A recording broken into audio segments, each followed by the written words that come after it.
Okay students, तो हमने शुरू किया था application of Bohr atomic model. उसमें से हमने पहला एप्लीकेशन इससे पहले डिस्कस किया है जो कि कैलकुलेशन ऑफ रेडियस था।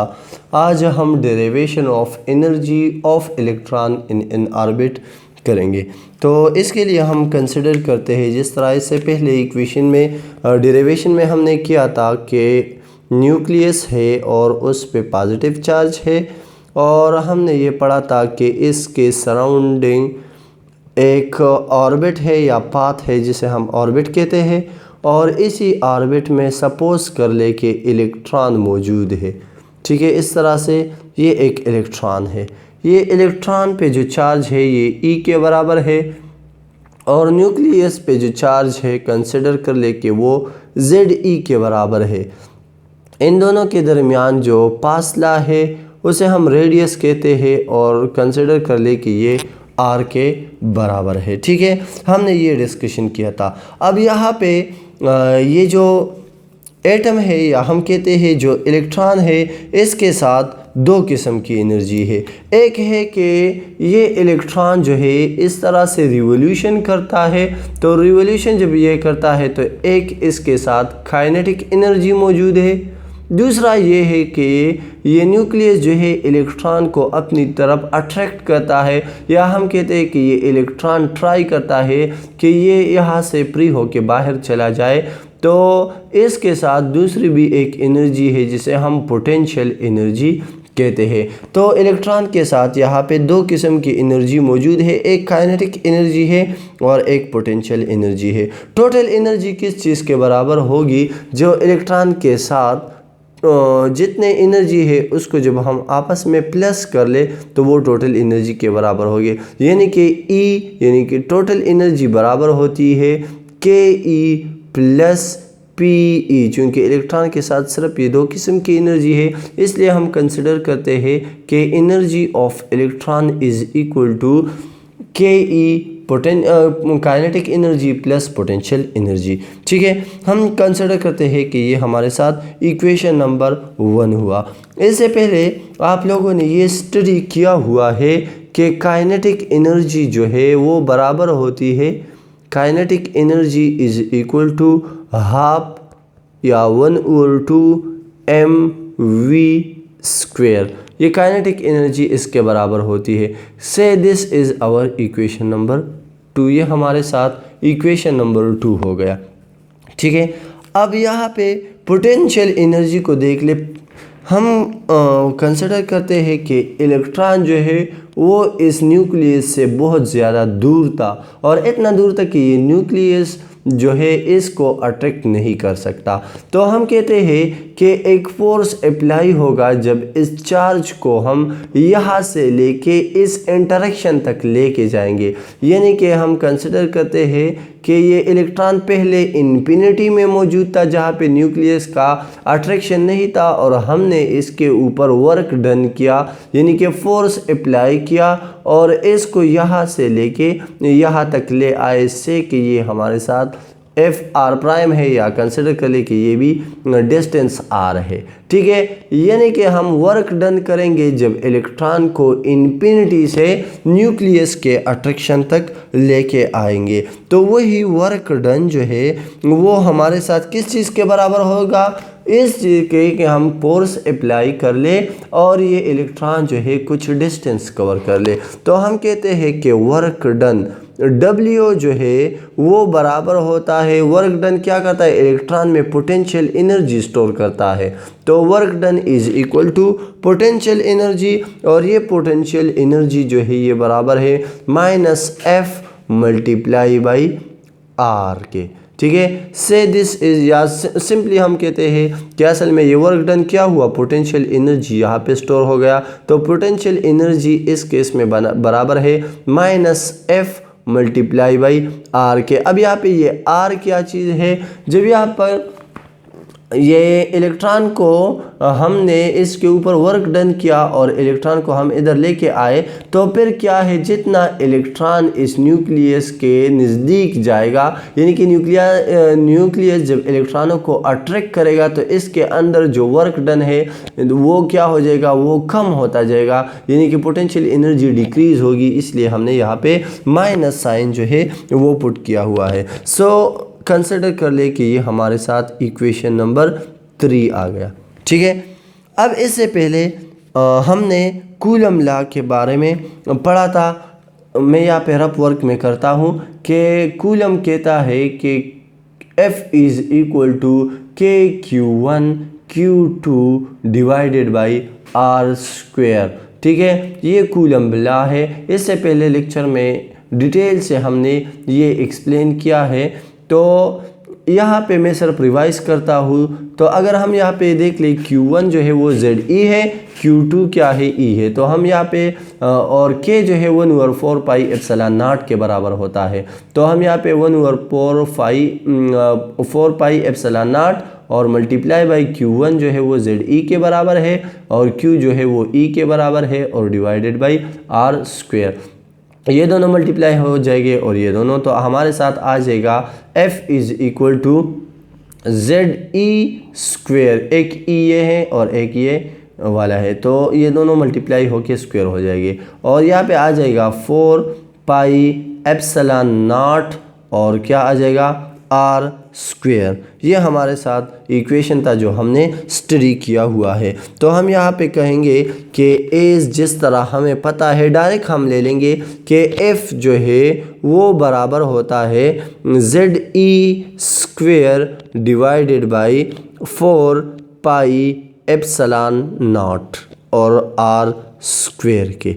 F जो है इस चीज़ के बराबर होता है। ये सिर्फ मैंने आप लोगों को समझाने के लिए किया था, तो इसकी ज़रूरत यहाँ पे नहीं है, सिर्फ ये आपको क्लियर करना था कि ये F जो है वो ZE square divide by 4 pi epsilon not की किस तरह से बराबर होता है। ठीक है, अब यहाँ पे हम इस तरह से करेंगे कि हमारे साथ ये जो वैल्यू आ गई है, ये वाली F की जो वैल्यू हमने यहाँ पे पुट किया हुआ है, इसको हम इस ऊपर वाले इक्वेशन नंबर 3 में पुट कर लेंगे। तो हमारे साथ ये इक्वेशन इस तरह से हो जाएगा, पोटेंशियल एनर्जी बराबर हो जाएगा, माइनस हम पुट करेंगे और क्या है ZE स्क्वेयर, ठीक है, divided by 4 pi epsilon not R square और यहाँ पे क्या है, मल्टीप्लाई है और ये आ गया R।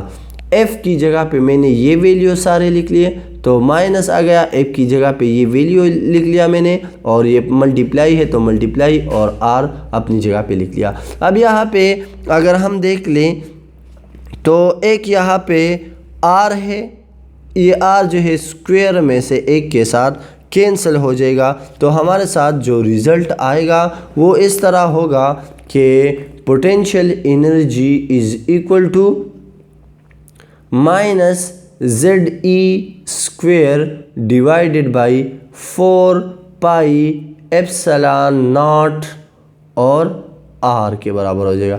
से this is our equation number 4 की हमारे साथ हो गया इक्वेशन नंबर 4। अब हम क्या करेंगे, हम इन दोनों यहाँ पे अगर हम देख लीजिए नेगेटिव साइन, अगेन मैं एक्सप्लेन करता हूँ कि ये क्या है, इलेक्ट्रॉन के साथ पोटेंशियल एनर्जी स्टोर है। ये जो न्यूक्लियस इसको अपनी तरफ अट्रैक्ट करेगा, या हम कहते हैं कि इलेक्ट्रॉन जब न्यूक्लियस के नज़दीक जाएगा तो इसके अंदर जो पोटेंशियल एनर्जी स्टोर है वो डिक्रीज़ होगी, इसलिए यहाँ पे हमने नेगेटिव साइन लगाया हुआ है। अब हम क्या करेंगे, ये जो पहला वाला इक्वेशन था kinetic energy plus potential energy, यहाँ पे हमारे साथ एक काइनेटिक एनर्जी की वैल्यू है, अगर हम देख लें ये है काइनेटिक एनर्जी की वैल्यू, ठीक है, और इसी तरह से ये हमने कैलकुलेट कर लिया या डिराइव कर लिया पोटेंशियल एनर्जी की वैल्यू क्या होगी एक इलेक्ट्रॉन की। तो हम इस तरह करेंगे कि ये वाला वैल्यू और ये इक्वेशन नंबर 1 में पुट कर लेंगे, तो हम लिखेंगे कि putting equation number 2 and equation number 4 कौन से इक्वेशन में पुट करेंगे? इक्वेशन नंबर 1 में। In equation number 1 we will get क्या हासिल करेंगे?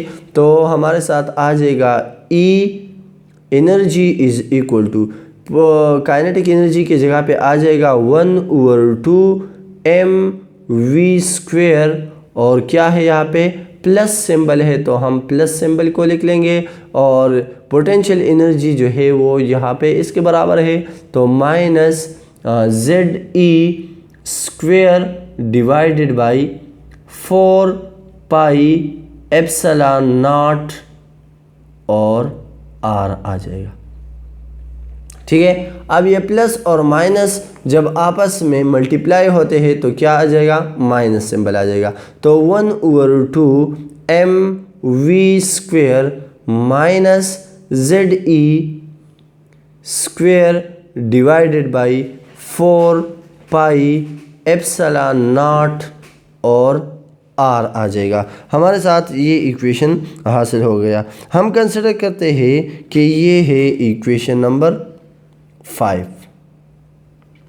ठीक है, अच्छा जी, अब ये हमारे साथ इक्वेशन नंबर 5 आ गया। हम इस तरह करते हैं, अगर आप लोगों को पिछला लेक्चर आप लोगों ने देखा हो तो वहाँ पे हमने कहा था कि एक हमारे साथ होता है सेंट्रीफ्यूगल फोर्स और एक हमारे साथ है Coulombic force.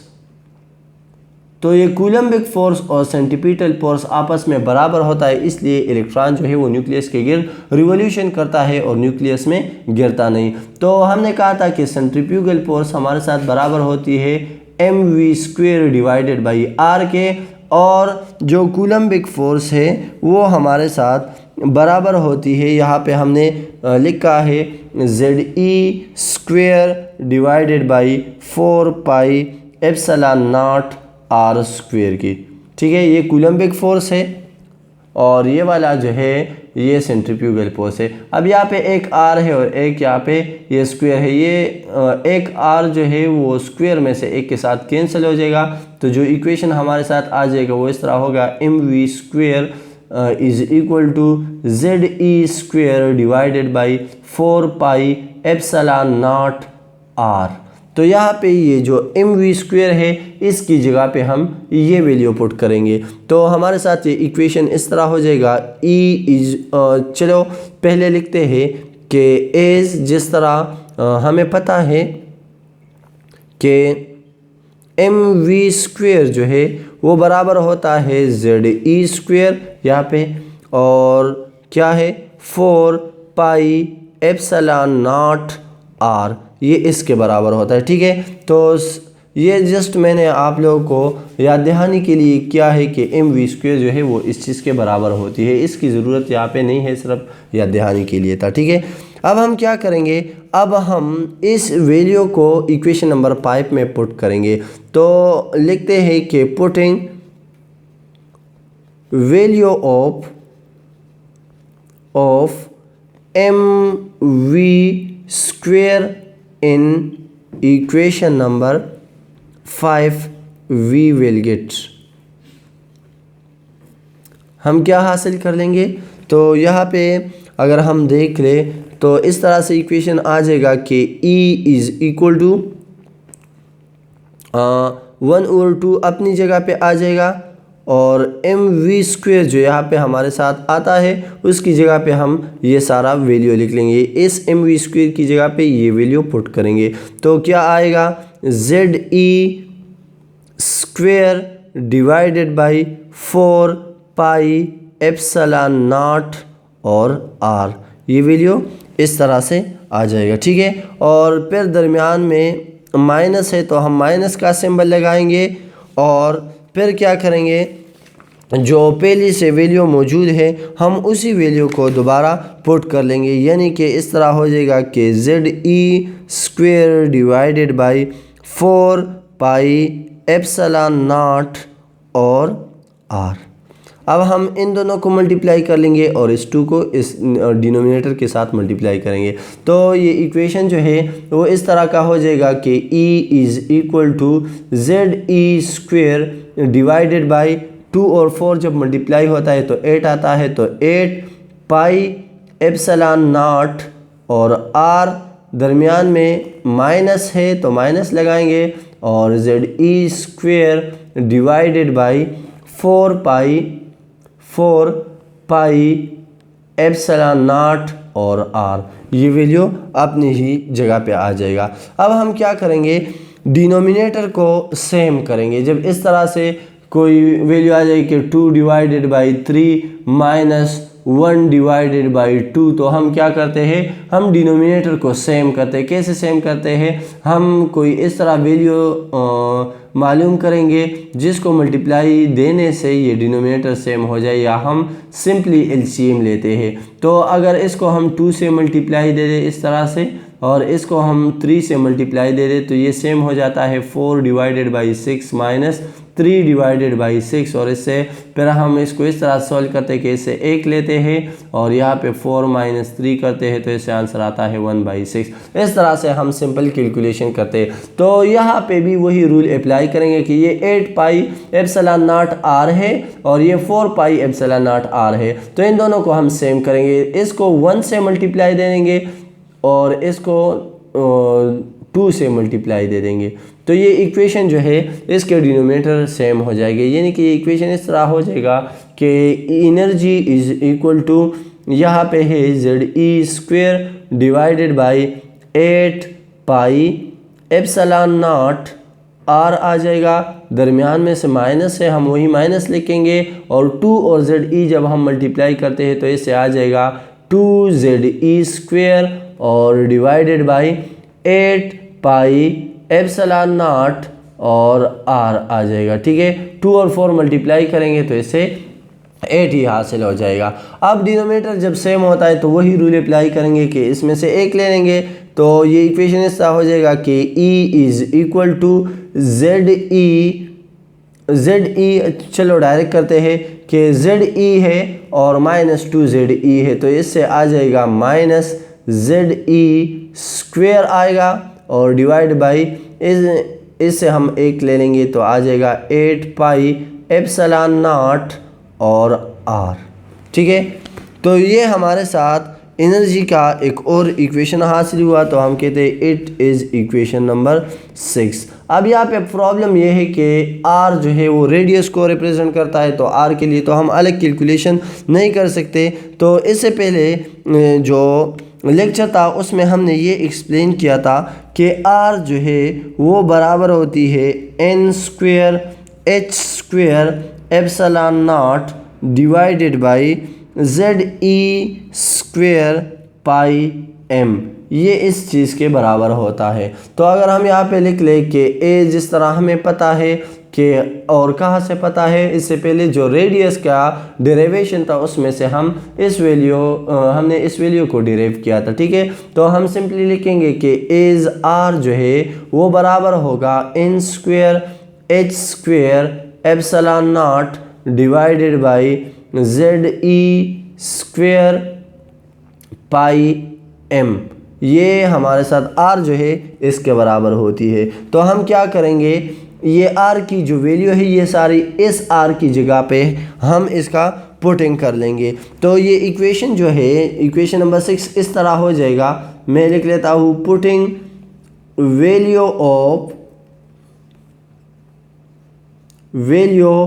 Of R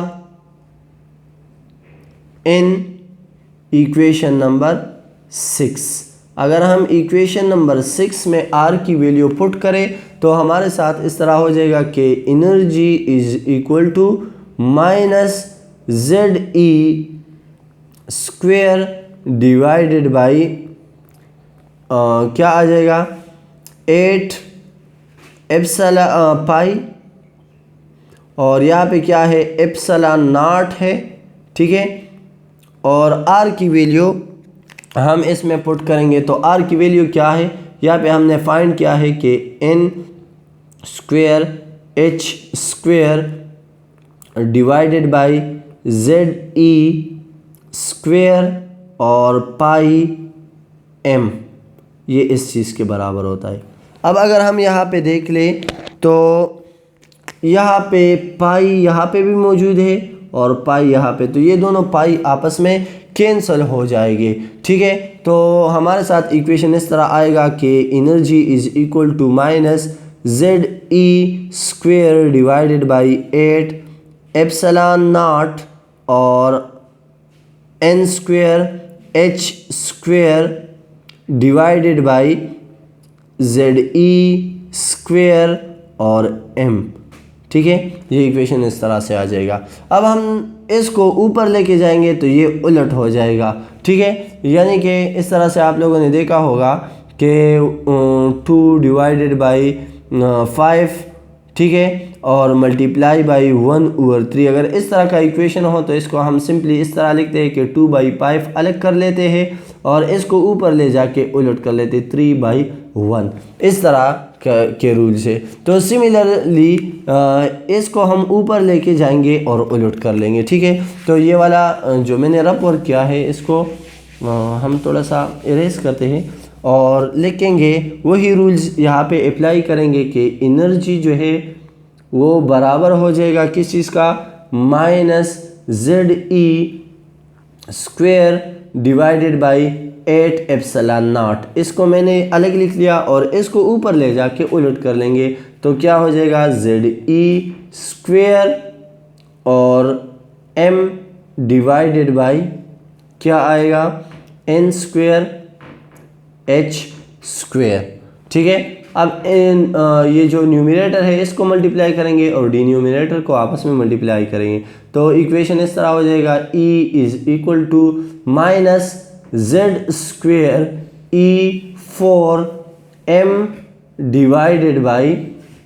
8 epsilon nought n square H square. So this is our equation number 7।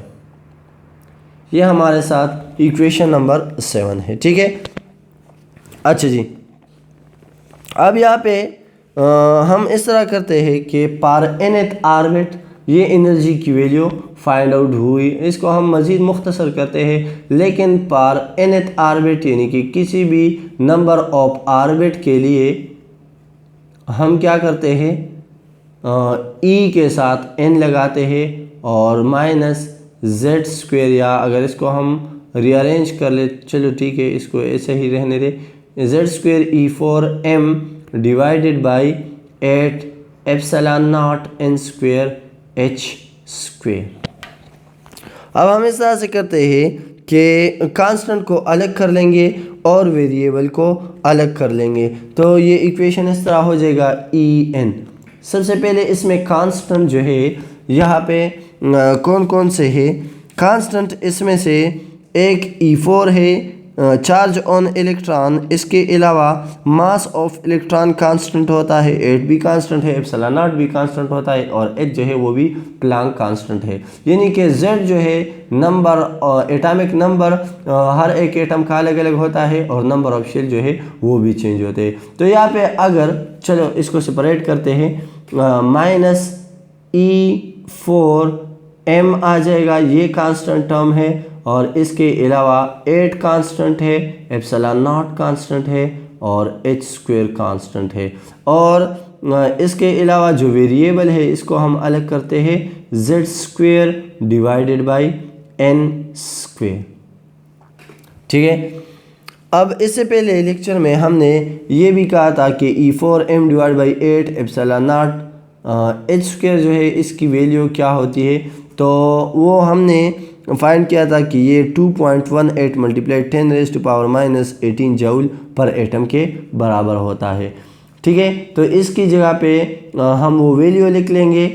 ठीक है, और ये Z जो है अगर हम हाइड्रोजन एटम ले ले तो हाइड्रोजन के लिए Z 1 के बराबर होता है। तो सिंपली ये इक्वेशन इस तरह हो जाएगा कि En इज इक्वल टू 2.18, यहाँ पे चूंकि माइनस है तो हम माइनस सिंबल भी लगाएंगे। ठीक है, -2.18 मल्टीप्लाई 10⁻⁻18 और हमने कहा था कि हाइड्रोजन के लिए Z1 के बराबर होता है और डिवाइडेड बाई n² आ गया और यहाँ पे हम लिखेंगे जूल पर एटम, ये एनर्जी है। ठीक है, ये इसकी वैल्यू है, ये मैंने खुद से नहीं लिखा, ये E4 m divide by 8 epsilon not h² की वैल्यू 2.18 मल्टीप्लाई 10⁻⁻18 जूल पर एटम है और ये माइनस पहले से मौजूद था तो वो मैंने यहाँ पे लिखा है। ठीक है, अब इसको जब हम किलो जूल पर मोल में कन्वर्ट करते हैं तो हम क्या करेंगे, ये इक्वेशन इस तरह हो जाएगा कि -2.18 मल्टीप्लाई 10⁻⁻18 है, इसको हम मल्टीप्लाई दे देंगे 6.023 मल्टीप्लाई 10⁻23 से मल्टीप्लाई दे देंगे और 1000 पे इसको डिवाइड कर लेंगे। चूँकि 1 मोल में इतने पार्टिकल होते हैं इसलिए हमने इसको मल्टीप्लाई दे दिया और जूल से किलो जूल बनाएंगे तो 1000 पे इसको डिवाइड करेंगे और आ जाएगा 1 डिवाइडेड बाई n² और अब हो जाएगा किलो जूल और पर मोल। ठीक है, किलो जूल पर मोल। अच्छा जी, जब हम इसको मज़ीद सिंपल करते हैं यानी कि इन दोनों को मल्टीप्लाई करते हैं और 1000 पे अगर हम इस वैल्यू को डिवाइड कर ले तो हमारे साथ जो रिजल्टेंट वैल्यू आएगी En बराबर हो जाएगा -12.36। ठीक है, और मल्टीप्लाई 1 डिवाइडेड बाई n² और किलो जूल पर मोल। अब ये वैल्यू कहाँ से आ गया, इन दोनों को मल्टीप्लाई कर ले और 1000 पे डिवाइड कर ले तो ये वैल्यू हमारे साथ हासिल हो जाएगा। ठीक है, और ये हमारे साथ हो गया एनर्जी के लिए इक्वेशन कि हम एनर्जी को कैसे फाइंड करेंगे। अगर किसी भी शेल में इलेक्ट्रॉन मौजूद है और हम चाहते हैं कि उस इलेक्ट्रॉन के साथ कितना एनर्जी मौजूद है तो इस फॉर्मूले को अप्लाई करके हम फाइंड कर सकते हैं। सिंपली अगर हम कहते हैं इलेक्ट्रॉन फर्स्ट शेल में मौजूद है तो उसके साथ कितना एनर्जी है तो इस 1 की जगह पे हम क्या पुट करेंगे, 1 पुट करेंगे, यानी इस तरह हो जाएगा 1 डिवाइडेड बाई 1² तो इससे दोबारा 1e ही आता है। तो यहाँ पे for electron in first orbit, अगर फर्स्ट ऑर्बिट में एक इलेक्ट्रॉन मौजूद होगा तो इसका एनर्जी किसके बराबर होए, हम कहते हैं E1 electron in first orbit is equal to -1312.36 और यहाँ से तो 1 आता है तो 1 इसके साथ मल्टीप्लाई कर लेते तो दोबारा वही आ जाएगा किलो जूल पर मोल। ठीक है, ये क्या है, पहले शेल में जो इलेक्ट्रॉन है उसके साथ इतनी एनर्जी होती है। इस तरह से आप लोग सेकंड शेल के लिए, थर्ड शेल के लिए, फोर्थ शेल या किसी भी शेल से शेल में इलेक्ट्रॉन के साथ कितनी एनर्जी है वो फाइंड आउट करने के लिए आप कर सकते हैं। सिंपली n की जगह पे अगर आप कहते हैं कि सेकंड ऑर्बिट में इलेक्ट्रॉन है उसके साथ कितनी एनर्जी है तो n की जगह पे इस तरह होगा कि 2 लगाए इसका स्क्वायर ले ले तो वो आ जाएगा 1/4 और 1/4 को इस वैल्यू के साथ सिंप्लीफाई कर ले तो जो वैल्यू आएगी वो क्या होगी, वो एनर्जी होगी उसी ही शेल में इलेक्ट्रॉन के साथ। तो ये हमने यहाँ पे डेरिवेशन ऑफ एनर्जी कर लिया कि एक ऑर्बिट है उसमें इलेक्ट्रॉन मौजूद है उसके साथ कितनी एनर्जी होती है। इंशाल्लाह नेक्स्ट वीडियो में हम एनर्जी डिफरेंस मालूम करेंगे कि 2 शेल के दरमियान जो एनर्जी का गैप है वो कितना होता है। तो इंशाल्लाह सी यू इन नेक्स्ट लेक्चर।